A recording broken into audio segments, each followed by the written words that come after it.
Final सिरांसालो सालथां Tripura Lok Sabha चंबारी केन्द्र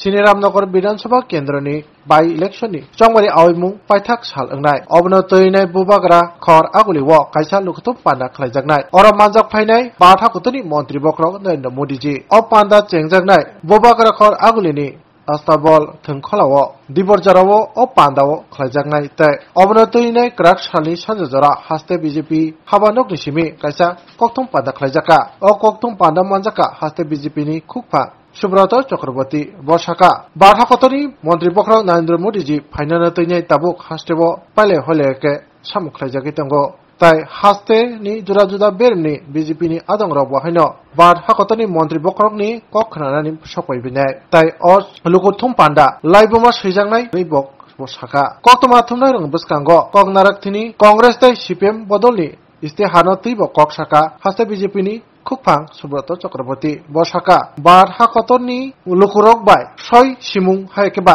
सयकमुं रोगला कांग्रेसनि नेपत्र बिनि कक्षि चामुंखा बार हाकतनी कुबुइ तै हुकुमु मुकुमु रगनो हुइखिमनानि न कांग्रेसनि नासिमुं असालो सीपीएम नि इति इस्तेहार तैब कक्तमा थुमनाय रंग बसकांगो बेलायखेनो सेजामु फुनका हास्ते बीजेपी नि खुफां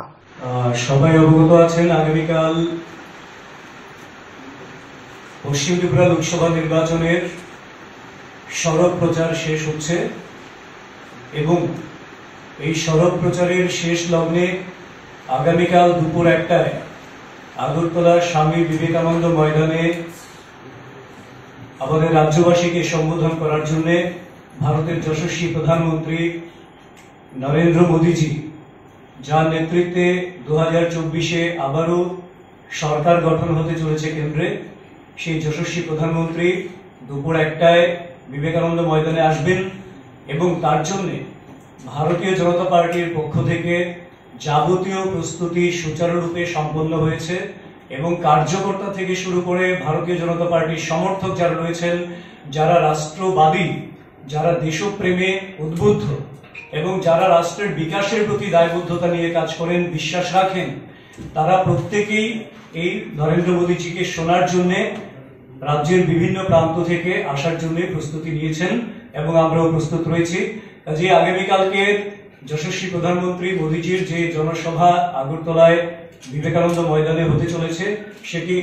নিশ্চিতভাবে বলতে পারি ঐতিহাসিক জনসভা হবে এবং মোদীজির প্রতি ত্রিপুরাবাসীর যে বিশ্বাস রয়েছে যে বিশ্বাসের উপর ভর করে মানুষ আসবেন কারণ সবাই জানেন মোদীজি যা বলেন তা করে দেখান 2018 সালের আগে থেকে আজ পর্যন্ত রাজ্যের জন্য যা যা ঘোষণা করেছেন সমস্ত কিছুর সফল বাস্তবায়ন তিনি ঘটিয়েছেন তার জন্য আমরা বলি এটা হচ্ছে মোদী কি গ্যারান্টি যিনি গ্যারান্টিরও গ্যারান্টার কাজেই তাকে শোনার জন্য আসছেন এই ঐতিহাসিক জনসমাবেশ রাজ্যবাসী আগামীকাল প্রত্যক্ষ করবেন এবং নিশ্চিতভাবে 19 তারিখে পশ্চিম ত্রিপুরা লোকসভা নির্বাচন কেন্দ্রে এবং 26 তারিখ যে পূর্ব ত্রিপুরা লোকসভা আসনে আমাদের ভোট হতে চলেছে তাতে করে ভারতীয় জনতা পার্টির প্রার্থীদের বিপুল জনসমর্থন অলরেডি রয়েছে এবং সেই জনসমর্থন আরো বাড়বে সেটা আমরা নিশ্চিত প্রত্যয় ব্যক্ত করছি এটা হচ্ছে একটা বিষয় রাজনৈতিক স্বার্থে ব্যবহার করে এরা করেছেন এবার সেই কংগ্রেসকে যারা সমর্থন করতো সিপিএম তারা বলছেন আর্টিকেল 356 কে রিপ্লেস করবেন অদ্ভুত রকম বিষয় এবং শুধু তা না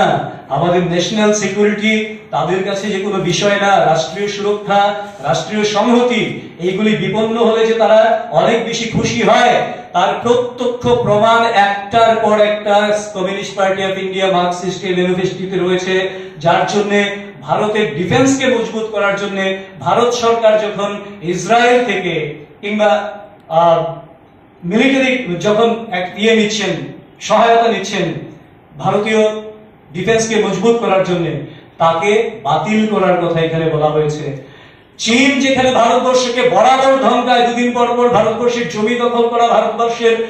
আমাদের জওয়ানদেরকে খুন করা তাদের উপর অত্যাচার করার মতন জায়গাতে আসে এটা নরেন্দ্র মোদীজির কারণে ডোকলাম থেকে শুরু করে পরপর ঘটনাগুলি আমরা জানি চীন এখন পশ্চাদপসারণের পথ গ্রহণ করেছেন এবার কমিউনিস্ট পার্টি যেখানে চীনেও কমিউনিস্ট পার্টি রয়েছে তাদের সহ্য হবে কেন তারা বলছে চীনের সঙ্গে এই ধরনের উদ্যোগ না নিয়ে নেগোশিয়েটেড সেটেলমেন্ট করা দরকার কিসের নেগোসিয়েশন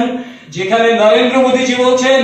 1 ইঞ্চি জমি আমি দেব না যতক্ষণ পর্যন্ত আমি জীবিত আছি, ভারতীয় জনতা পার্টির সরকার ভারতবর্ষে রয়েছে, ভারতবর্ষের দিকে কেউ চোখ রাঙাতে পারবে না। আমরা বন্ধুত্বপূর্ণ সম্পর্কের ভিত্তিতে সব করতে রাজি আছি, কিন্তু চোখ রাঙানোকে আমরা তোয়াক্কা করব না, সহ্য করব না। কিন্তু সেই জায়গায় ওনারা বলছেন নেগোশিয়েট করতে, ওনারা বলছেন পাকিস্তানের সঙ্গে, পাকিস্তান আক্রমণ করার পরেও বলছেন ওনাদের সঙ্গে বার্তালাপ করার জন্য। বার্তালাপ ভারতবর্ষ বরাবর করছেন, কিন্তু যখন ভারতবর্ষকে রক্তাক্ত করে তার পাল্টাটা দিতেও ভারতবর্ষ জানে এটা মোদীজির ভারতবর্ষ, এটা 21 শতকের ভারতবর্ষ। এবং সেই সঙ্গে ওনারা আরো ভয়ঙ্কর, যেটা আমাদের দেশের সুরক্ষা, আভ্যন্তরীণ সুরক্ষা এবং আন্তর্জাতিক নিরাপত্তার দিক থেকে বলছেন কি, complete elimination of nuclear weapons and other weapons, এগুলিকে ডিস্ট্রাকশন করে দেবেন। কমিউনিস্ট পার্টি অফ ইন্ডিয়া বলছে মার্ক্সবাদী, যার সঙ্গে কংগ্রেসের টাই আপ রয়েছে, মানে ভারতবর্ষের ডিফেন্সের যাবতীয় মেকানিজমকে থ্রেটের সামনে দাঁড় করানোর জন্য একটা প্রকাশ্য ঘোষণা করেছেন তাদের নির্বাচনী ম্যানিফেস্টোতে। তো এই যে দেশ বিরোধী একটা পদক্ষেপ, তাদের প্রতিটা পদক্ষেপে আমরা দেখি দেশকে কিভাবে দুর্বল করা যায়। যখন ভারতবর্ষ ফ্রেজাইল 5 থেকে এখন টপ 5-এ আছেন, দুনিয়ার 5ম অর্থনীতি হিসেবে উঠে এসছে, আগামী 2030-এর মধ্যে দুনিয়ার 3য় বৃহত্তর অর্থনীতি, শক্তিশালী অর্থনীতি হিসেবে দেশ গঠনের লক্ষ্যে মোদীজি কাজ করে চলেছেন, তখন সেই জায়গায় দেশকে দুর্বল করার জন্য আর্থিকভাবে, সামরিকভাবে এবং বিদেশ নীতির দিক থেকে দুর্বল অবস্থান কি করে নিতে হয়, দেশকে কিভাবে দুর্বল করতে হয়, তার চক্রান্তের পরিপূর্ণ দলিল আমরা কংগ্রেস এবং সিপিএম এর ম্যানিফেস্টোতে দেখি। ওবিসির কথা তারা বলছেন, ওবিসি কে সাংবিধানিক দরজা কে দিয়েছেন? যদি কেউ দিয়ে থাকেন সেটা নরেন্দ্র মোদীজি ওবিসি কে সাংবিধানিক দরজা দিয়েছেন। কাজেই এই যে তাদের দেশ বিরোধী, এবং তারপর কি বলছেন, scrap the government funded PMJAY Ayushman Bharat health insurance scheme, যেখানে মোদীজি 33 কোটি প্রায় দেশবাসীর জন্য 5 লক্ষ টাকা করে আয়ুষ্মান ভারতে স্বাস্থ্য বীমা, স্বাস্থ্য পরিষেবা সুনিশ্চিত করছেন। প্রাইম মিনিস্টার জন ঔষধি যোজনা, এইটাকে স্ক্র্যাপ করার কথা বলছেন,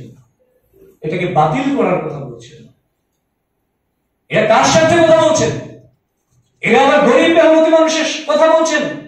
এই সুযোগটা কারা পান?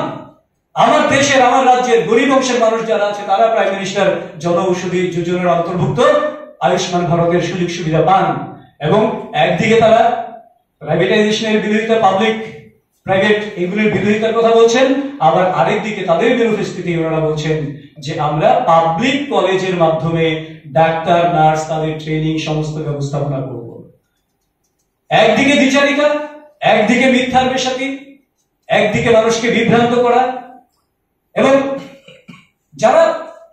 70 বছরের মধ্যে অধিকাংশ সময় 70-75 বছর ধরে যারা দেশকে শাসন করছিলেন, যারা মানুষের মূলভূত যে সমস্যাগুলি, বাড়ি বাড়ি জল পৌঁছানোর ব্যবস্থা করতে পারেননি, নরেন্দ্র মোদীজিকে প্রায় 13 কোটির উপর জলের কানেকশন পাইপলাইনে দিতে হয়েছে। গ্যাসের ব্যবস্থা করতে পারেননি, 10 কোটির উপর গ্যাসের কানেকশন নরেন্দ্র মোদীজিকে দিতে হয়েছে দেশের প্রধানমন্ত্রী হিসেবে। 12 কোটির উপর টয়লেট নরেন্দ্র মোদীজিকে নির্মাণ করে দিতে হয়েছে। 4 কোটির উপর আবাসন নরেন্দ্র মোদীজিকে নির্মাণ করে দিতে হয়েছে। স্বচ্ছ ভারতের মাধ্যমে মানুষের হেলথ এন্ড ওয়েলনেস কে এনশিওর করার পাশাপাশি যুবক, কৃষক, নারী থেকে শুরু করে মহিলাদের সম্মানের জন্য রিজার্ভেশন থেকে শুরু করে সংবিধান, মানে লোকসভা এবং বিধানসভায় সংবিধান থেকে শুরু করে মানে সিট সংরক্ষণ থেকে শুরু করে সমস্ত জিনিস যেখানে করা হচ্ছে, সেই জায়গায় তারা মানুষকে বিভ্রান্ত করার জন্য, দেশকে আরো দুর্বল করার জন্য, দেশের আর্থিক সমৃদ্ধিকে রুখে দেওয়ার জন্য এবং দেশকে সামরিক দিক থেকে প্রতিবেশী বা বিদেশি আক্রমণের পথকে সুগম করার জন্য, সামরিক দিক থেকে দুর্বল করার জন্য এই ধরনের যে ম্যানিফেস্টো, এই ধরনের যে মানুষকে বিভ্রান্ত করার মতো কতগুলি পরিকল্পনা এবং মানুষের সঙ্গে প্রতারণার যে দলিল, সেই দলিল মানুষের সামনে প্রকাশ্য হয়ে গেছে। আমরা দৃঢ়ভাবে বিশ্বাস করি এবারের নির্বাচনে ত্রিপুরা রাজ্যের যারা নাগরিক রয়েছেন, যারা ভোটাধিকার প্রয়োগ করবেন, তারা সহ গোটা দেশের মানুষ এই লাল সন্ত্রাসীদের, এই বিদেশি দালাল যারা রয়েছেন, যারা বিদেশকে শক্তিশালী করার জন্য, দেশকে দুর্বল করার জন্য সর্বদা তৎপর রয়েছেন, তাদের মুখোশ খুলে দিয়ে এবং যাদের সমর্থন নিয়ে কংগ্রেস আবার কেন্দ্রে ক্ষমতায় আসার অলিক স্বপ্নে বিভোর হয়ে আছেন, তাদেরকে যোগ্য জবাব মানুষ দেবেন। এবং সেই সঙ্গে মানুষ এখন পর্যন্ত যেভাবে গোটা দেশের সঙ্গে ত্রিপুরা রাজ্যে সহমতের ভিত্তিতে পরস্পর কাঁধে কাঁধ মিলিয়ে সিদ্ধান্ত নিয়ে নিয়েছে যে ফির একবার মোদী সরকার, এবং মোদীজি আহ্বান করেছেন আপকি বার 400 পার, সেই লক্ষ্য পূরণে দেশবাসী যেমন তাদের সঠিক মতাধিকার প্রয়োগ করে আবার মোদীজি সরকার প্রতিষ্ঠা করবেন। রাজ্যেও দুটি কেন্দ্রে ব্যাপক ভোটের ব্যবধানে পশ্চিম ত্রিপুরা কেন্দ্রে আমাদের প্রার্থী বিপ্লব কুমার দেব মহোদয়কে এবং পূর্ব ত্রিপুরা কেন্দ্রে আমাদের প্রার্থী কৃতি সিং দেববর্মা মহোদয়কে বিপুল ভোটে জয়যুক্ত করে মোদীজিকে দুটো পদ্মফুল দেওয়ার জন্য প্রস্তুত। এবং সেই প্রথম পাতাতেই তারা বলছেন যে প্রকৃত রাষ্ট্রপ্রেমী বা দেশবাসী যারা রয়েছেন তাদের প্রথম কর্তব্য হচ্ছে বিজেপিকে হাঁটানো, মানে সন্ত্রাসবাদ হাঁটানো না, দারিদ্র হাঁটানো তাদের কাজ না, কিংবা দেশের বিরুদ্ধে যারা চক্রান্ত করে আক্রমণ করে দেশকে দুর্বল করছে তাদের বিরুদ্ধেও কিছু করা কাজ না। বিজেপিকে সরাতে পারলেই সমস্ত কিছু কেল্লাফ হতে হয়ে যাবে। এই জায়গা থেকে যার ম্যানিফেস্টো শুরু হয় তাদের রাষ্ট্র সম্পর্কে, রাষ্ট্রপ্রেম সম্পর্কে, রাষ্ট্র ভাবনা নিশ্চিতভাবে ভারতবাসীকে তাদের মধ্যে প্রশ্ন তৈরি করে দেয়। একদিকে নরেন্দ্র মোদীজি সরকার যখন সিএ এর কথা বলছেন, যেখানে ভারতবাসীর কারো স্বার্থ অসুরক্ষিত থাকবে না, কিন্তু যারা প্রতিবেশী তিনটি রাষ্ট্রে যারা অত্যাচারিত, সেই তিনটি রাষ্ট্রে যারা অত্যাচারিত তাদের যাতে অত্যাচার থেকে মুক্তি দেওয়া যায় তার ব্যবস্থাপনা যেখানে রয়েছে, সেই সিএএ কে উঠিয়ে দেওয়ার কথা বলছে কমিউনিস্ট পার্টি অফ ইন্ডিয়া, মার্ক্সবাদী। কারণ তারা একটা বিষয়ে তারা বিশ্বাস করে যে আমার সঙ্গে নেই তো তারা আমার লোক না, আর মোদীজি বিশ্বাস করেন ভারতবর্ষের সঙ্গে আছে বা ভারতবর্ষে আছে তো তারা ভারতবাসী এবং ভারতবর্ষের লোক। এই হচ্ছে ডিফারেন্সটা। কারণ তারা লুটের রাজত্ব একটা সময়, দীর্ঘ সময় কায়েম করেছিল সিপিএম, যে সিপিএম এখানে করাপশন নিয়ে কথা বলার চেষ্টা করছে, যেখানে মোদীজি সরকারের বিরুদ্ধে একটা করাপশন চার্জেস নেই, কিন্তু সেই সিপিএম এবং কংগ্রেস মিলে দীর্ঘ সময় যখন কেন্দ্রে চলেছে 2G স্পেকট্রাম থেকে কয়লা খাদান থেকে শুরু করে আবাসন থেকে স্পোর্টস থেকে শুরু করে সমস্ত কেলেঙ্কারিগুলির কথা আমরা সবাই জানি, গোটা ভারতবর্ষ জানি। তো সেই জায়গাতে এরা বলছে যে করাপশন এই বিষয় নিয়ে কথা বলছে, কিন্তু এতদিন পর্যন্ত যখন যুক্তভাবে ইউপিএ 1 কে সমর্থন দিয়েছিল তখন কিন্তু এত করাপশনের পরেও তাদের কোনো বক্তব্য ছিল না। কাজে দেশবাসী সেগুলি বোঝে। এরা রেগা কেন্দ্রিক কাজ করতে চাইছে। রেগা থাকবে ভারতবর্ষে, রেগা থাকবে, কিন্তু গোটা গ্রামীণ অর্থনীতিটাকে রেগা কেন্দ্রিক জায়গায় নিয়ে যেতে চাইছে। সেখানে সেলফ এমপ্লয়মেন্ট সেই জায়গাটাকে ইগনোর করার মতো একটা আভাস কিন্তু এখানে রয়েছে। কাজেই রেগা থাকুক, আমরাও চাই রেগা থাকবে, মোদীজিও বারবার বলছেন রেগা থাকবে, কিন্তু তার বাইরেও এরা রেগার মতন জায়গাটাকে নিয়ে যে অর্থনীতির ভবিষ্যৎটা ততটা সুরক্ষিত নয়। সাময়িক কালের জন্য রেগা কেন্দ্রিক অর্থনীতি একটা ব্যবস্থা হতে পারে, সুদূর প্রসারী ব্যবস্থা সেটা নয়। মোদীজি চাইছেন রেগা থাকুক, তার সঙ্গে সুদূর প্রসারী ভাবে সেলফ এমপ্লয়মেন্টের মাধ্যমে, বিভিন্ন প্রকল্পের মাধ্যমে ভবিষ্যৎ যাতে নির্মিত হতে পারে, ভবিষ্যৎ অর্থনীতি যাতে সুরক্ষিত হয় সেই ব্যবস্থাটা চাইছেন। কিন্তু সেই ব্যবস্থাটা ভেঙে দেওয়ার মতন একটা আভাস কিন্তু সিপিএম বা কমিউনিস্ট পার্টি মার্ক্সবাদী যেটা করেছে সেখানে রয়েছে। এবং জনগণনায় সেই কাস্ট সেন্সাস এর মধ্যে দিয়ে সেই বিভাজন এবং শাসন, এই যে পলিসি, তার একটা আভাস যেমন আমরা দেখতে পাই। অদ্ভুত ভাবে স্বাধীনতার পর থেকে ভারতবর্ষ যে সমস্যাগুলি নিয়ে সবচেয়ে বেশি কঠিন পরিস্থিতিতে ছিল, জম্মু কাশ্মীর 370 ধারা 35A ধারা, যেটাকে বিনা রক্তপাতে সার্বিকভাবে সম্পূর্ণ শান্তিপূর্ণভাবে দেশের স্বার্থে আন্তর্জাতিক কমিউনিটির সহযোগিতা সহ সমস্ত কিছু অর্জন করতে সমর্থ হয়েছেন মোদীজি। সেই 370 ধারাকে আবারও তুলে দেওয়ার কথা এখানে বলা হয়েছে। এখানে 35A এর কথা আবারও বলা হয়েছে। এই যে মানে এই যে তোষণের রাজনীতি, এই যে বিভাজনের রাজনীতি, এই যে ভারতকে খণ্ডিত খণ্ডিত করে দেওয়ার টুকরে টুকরে গ্যাং হিসেবে আমরা সিপিএম কে লাল কমিউনিস্টদেরকে যেটা বলি, সেই টুকরে টুকরে গ্যাং এর যে এরা রিপ্রেজেন্টেটিভ, এরা এদের ম্যানিফেস্টোতে স্পষ্টভাবে বলেছেন। এবং যেখানে আমাদের দেশীয় শিক্ষা ব্যবস্থায় ভারতবর্ষ সম্পর্কে জানার সুযোগ কম ছিল, বিভিন্ন ক্লাসে বিশেষ করে নিচের শ্রেণীগুলিতে ভারতীয় শিক্ষা সংস্কৃতি, ভারতীয় পরম্পরা এই সমস্ত বিষয় কম ছিল, ভারতীয় মনীষীদের বিষয় কম ছিল,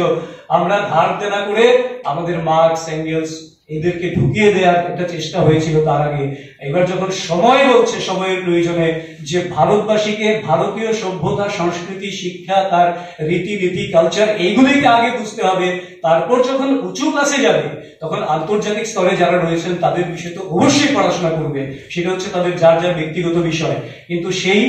নিউ ন্যাশনাল এডুকেশন পলিসি 2020 যেটা, সেটাকে তুলে দেওয়ার জন্য এখানে স্পষ্টভাবে বলা হয়েছে। আরো কি বলা হয়েছে কমিউনিস্ট পার্টির ম্যানিফেস্টোতে? বলা হয়েছে এই যে আমরা নরেন্দ্র মোদীজি যেটা করাপশনের বিরুদ্ধে সবচেয়ে বড় একটা কাজ করেছেন, যে আধার এবং বায়োমেট্রিক্স প্রয়োগ করে সরকারি কাজ এবং সেখানে যে ট্রানজেকশন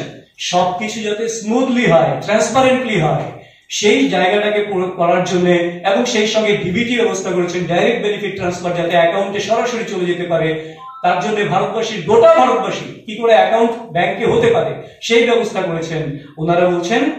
আধার কিংবা বায়োমেট্রিক সমস্ত জায়গা থেকে ওনারা তুলে দেওয়ার ব্যবস্থা করবেন। এই সমস্ত বিষয়গুলি এখানে স্পষ্টভাবে যেখানে তারা বলতে পারেন, এবং তারা যেখানে বলতে পারেন আর্টিকেল 356 যারা সবচেয়ে বেশি প্রয়োগ করেছেন, সে কংগ্রেস সবচেয়ে বেশি 356 প্রয়োগ করেছে রাজ্যগুলির উপর। যারা আসবেন সবাইকে অগ্রিম স্বাগত জানাচ্ছি, এবং নির্বিঘ্নে সবাই মতদান করবেন, ভোটদান করবেন 19 এবং 26 তারিখ, এবং ভোটের মার্জিনও ঐতিহাসিক হবে সেটা আমরা বিশ্বাস করি, যার ফলশ্রুতিতে একটা বিশাল ব্যবধানে, ঐতিহাসিক ব্যবধানে ভারতীয় জনতা পার্টির প্রার্থীরা জয়ী হয়ে দুটি পদ্মফুল ফুটিয়ে মোদীজিকে রাজ্যবাসী উপহার দেবেন, সেই প্রত্যয় আমাদের রয়েছে। ইতিমধ্যেই আপনারা লক্ষ্য করেছেন কংগ্রেস এবং সিপিএম দুটি দল তাদের ইলেকশন ম্যানিফেস্টো ঘোষণা করেছেন, ভারতীয় জনতা পার্টিও ঘোষণা করেছে। এবং ভারতীয় জনতা পার্টি যে ম্যানিফেস্টো ঘোষণা করেছে সেটা ইতিমধ্যেই হয়তো আপনারা অনেকে পেয়েছেন। এটা হচ্ছে আমাদের, আমরা যেটা বলি, কারণ ভারতীয় জনতা পার্টি যা বলে তা করে দেখান, মোদীজি যা বলেন তা করে দেখান, তার জন্য আমাদের ম্যানিফেস্টো হচ্ছে মোদি কি গ্যারান্টি। এটাই হচ্ছে আমাদের ম্যানিফেস্টো, যেখানে আমরা মোটামুটি ভাবে এই ম্যানিফেস্টোতে 2024-এর নির্বাচন 24টা বিভিন্ন সেগমেন্টে স্পেসিফিক্যালি মোদী সরকার 0.3 মানে তৃতীয়বারের জন্য নরেন্দ্র মোদীজি সরকার গঠিত হওয়ার পর দেশের জন্য, রাষ্ট্রের জন্য এবং বিভিন্ন রাজ্যের জন্য সার্বিকভাবে অন্তোদয় থেকে শুরু করে ইন্ডাস্ট্রি থেকে বেকার, নারী, কৃষক, যুবক যুবতী থেকে শুরু করে সবার জন্য কি করবেন, প্রতিটা জায়গায় মোদীকে গ্যারান্টিতে স্পষ্টভাবে বলা হয়েছে। তো তার পাশাপাশি কংগ্রেস যে ম্যানিফেস্টো প্রকাশ করেছে, যার নাম তারা দিয়েছেন ন্যায়পত্র, আসলে সেটা যদি কেউ পুরোপুরি ভাবে অনুধাবন করার চেষ্টা করেন, আপনাদের কাছে পরিষ্কার হয়ে যাবে এটা আগামী দিনে যারা 55 বছর দেশের শাসন ক্ষমতায় ছিলেন, আগামী দিনগুলিতে সেই কংগ্রেস আরো কি অন্যায়, বঞ্চনা এবং প্রতারণা করবে তার একটা উজ্জ্বল দলিল এই, যার নামকরণ করা হয়েছে অদ্ভুতভাবে ন্যায়পত্র। সেখানে অনেকগুলি সেগমেন্ট নিয়ে আলোচনা করা হয়েছে। যেখানে ইকুইটির কথা বলছেন, সেখানে অনেকটা জায়গায় যশস্বী প্রধানমন্ত্রী মোদীজি যে বিষয়গুলি নিয়ে কথা বলেছেন তারই পুনরাবৃত্তি করে সেটা কংগ্রেসের জন্য বলে ছেড়ে দিয়েছেন। তো সেটা আমাদের খারাপ লাগেনি, ভালোই লেগেছে। কারণ মোদীজি যা বলেন সেটাই যদি কংগ্রেসের ম্যানিফেস্টোতে চলে আসে, তার মানে মোদীজির দিশাটাকে ওরা মেনে নিচ্ছেন। কিন্তু পাশাপাশি এই ইকুইটির নামে এখানে এমন কতগুলি বিষয় বলা হয়েছে যেখানে জাতিগত বিভাজনের নীতিতে তারা যে বিশ্বাসী এবং সেটা যে তারা আবারও তৈরি করবেন সেই বিষয়টা স্পষ্ট হয়েছে। বেকার যুবক যুবতীদের জন্য যা বলা হয়েছে সেটা সম্পূর্ণভাবে একটা মিথ্যার বেসাতি ছাড়া আর কিছু নেই। শিক্ষা ব্যবস্থা সম্পর্কে 2020 ন্যাশনাল এডুকেশন পলিসি তাকে উঠিয়ে দেওয়ার জন্য কংগ্রেসও বলেছে, সিপিএমও তার ম্যানিফেস্টোতে বলেছে। আসলে ভারত বিরুদ্ধে একটা জিগির কিভাবে তুলতে হয় দেশ বিরোধী পদক্ষেপ কিভাবে নিতে হয়, কি করে দেশীয় শিক্ষা দেশীয় সংস্কৃতিকে বিপন্ন করে দিয়ে বিদেশি মদতপুষ্ট শিক্ষা সংস্কৃতিকে আগলে নিয়ে ভারতবর্ষকে বিপন্ন করা যায়, তার ষড়যন্ত্রের চক্রান্ত কিন্তু রয়েছে কংগ্রেস সিপিএম তাদের যৌথ ম্যানিফেস্টোতে। এবং কংগ্রেসের ম্যানিফেস্টোতে মহিলাদের জন্য